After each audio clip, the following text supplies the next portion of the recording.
नमस्कार दोस्तों, स्वागत करता हूं एक बार फिर से आपके अपने चैनल वीडियो में। और मैं अमित कुमार सोनी एक बार फिर लेटेस्ट अपडेट के साथ, नई जानकारी के साथ उपस्थित हूं सभी के समक्ष और हार्दिक हार्दिक अभिनंदन करता हूं।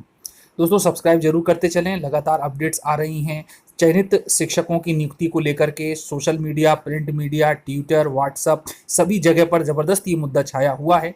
तो दोस्तों, आज तक चैनल पर भी इस मुद्दे को काफ़ी प्रभावी ढंग से उठाया गया। तो दोस्तों, देखें उनका ये वीडियो। मामा जी प्लीज प्लीज हम लोगों को नियुक्ति दे दीजिए। इस इंतजारों पे तो हम लोग कब तक सहेंगे मामा जी, प्लीज प्लीज मामा जी। मैं भी पिछले 3 साल से इंतजार कर रही हूँ ज्वाइनिंग का, लेकिन ज्वाइनिंग नहीं हो रही है। आंसू रुकने का नाम नहीं लेते।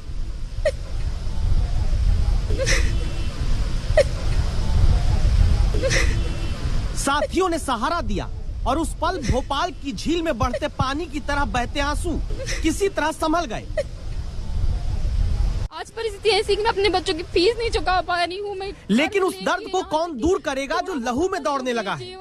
बेरोजगारी का ठप्पा लगाकर इन बेरोजगारों के शरीर के भीतर सुनिए मुख्यमंत्री जी। प्लीज प्लीज हम लोगों को नियुक्ति दे दीजिए। मैं अकेले नहीं, ऐसे हमारे और भी साथीगण है मामा जी। देखिए आप सब बैठे हैं और इस इंतजार में कि नियुक्ति हो जाए तो हम लोग अपना घर परिवार अच्छे से चला लें। सबकी आर्थिक स्थिति बहुत खराब है मामा जी। बहुत आसान होता है जनता से खुद को मामा जी कहलवाकर भावनाओं का रिश्ता बना लेना, लेकिन निभाना शायद आसान नहीं होता।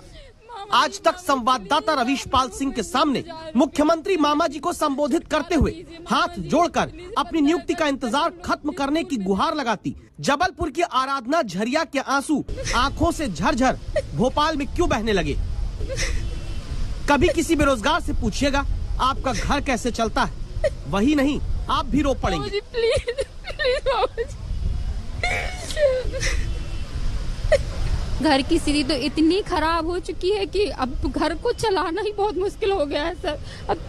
अब आपको क्या बताऊं सर, मेरे घर में मेरे पति है, मेरे 2 बच्चे हैं, मेरी सास है। अब मुझे इन लोगों को पालना, मतलब मेरे पति का काम धंधा भी कोरोना की वजह से सब बंद हो चुका है। आज परिस्थिति ऐसी कि मैं अपने बच्चों की फीस नहीं चुका पा रही हूँ। मैं कर्ज लेके यहाँ तक कि थोड़ा बहुत अपना जो जेवर था वो तक मैंने गिरवी रख दिया कि मैं अपने बच्चों को तो पढ़ा सकूं। लेकिन मैं मामा जी से यही कहना चाहती हूँ, मामा जी प्लीज प्लीज हम लोगों को नियुक्ति दे दीजिए। इस इंतजारों पे तो हम लोग कब तक सहेंगे मामा जी, प्लीज प्लीज मामा जी। हम लोगों को हम नियुक्ति दे दो मामा। हम लोग अब यहाँ पे मामा जी प्लीज हम लोगों को इंतजार रूपी दुख से छुटकारा दीजिए मामा जी। प्लीज 15 अगस्त तक हम लोग अपने स्कूल में जाएं। हम लोग भी चाहते हैं कि बच्चों को पढ़ाएं, अपने बच्चों को अच्छी शिक्षा दें। फिर मामा जी प्लीज हम लोग को इंतजार ना कराएं। आराधना अकेली नहीं है। मुंह पर अपनी बेरोजगारी के छापे वाला मास्क लगाए बैठे ये लोग, जिस पर लिखा है मामा नियुक्ति दे दो। दावा है कि मध्य प्रदेश में ऐसे 30,000 बेरोजगार हैं जिनका चयन हो चुका है, लेकिन नियुक्ति पत्र अभी नहीं मिला। मध्य प्रदेश के चयनित शिक्षकों का इंतजार अपनी ज्वाइनिंग को लेकर के लगातार लंबा होता जा रहा है। जनवरी के बाद से लेकर अब तक कई ऐसे मौके आए हैं जब ये चयनित शिक्षक बार बार राजधानी भोपाल पहुंचते हैं।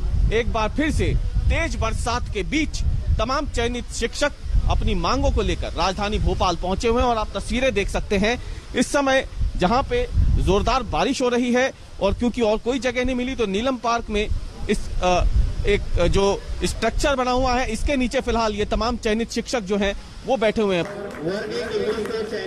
अलग अलग जिलों से किराया खर्च करके भोपाल में आकर नियुक्ति दो, इंतजार से मुक्ति दो कहने वाले ये कौन है? अगर अपने बच्चों को सरकारी नौकरी का सपना दिखाते हैं तो इनके इंतजार के बारे में सुन लीजिए। वर्षों बाद 2018 में जाकर मध्य प्रदेश में शिक्षक भर्ती निकली थी। 2019 में जाकर इम्तिहान हुआ, नतीजा अगस्त 2019 में आया। कोरोना की 2 लहरों में नियुक्ति से पहले वेरिफिकेशन की प्रक्रिया टाल दी गई। 2021 में भी चुने हुए शिक्षकों के दस्तावेज जांच कर भी आज तक नियुक्ति पत्र नहीं दिया। तो पूछिए अब आप खुद सरकारों से, विकलांग को दिव्यांग कह देंगे, लेकिन जो सिस्टम पंगु बना देता है नौकरी के नाम पर, उस सोच का इलाज कहां से होगा?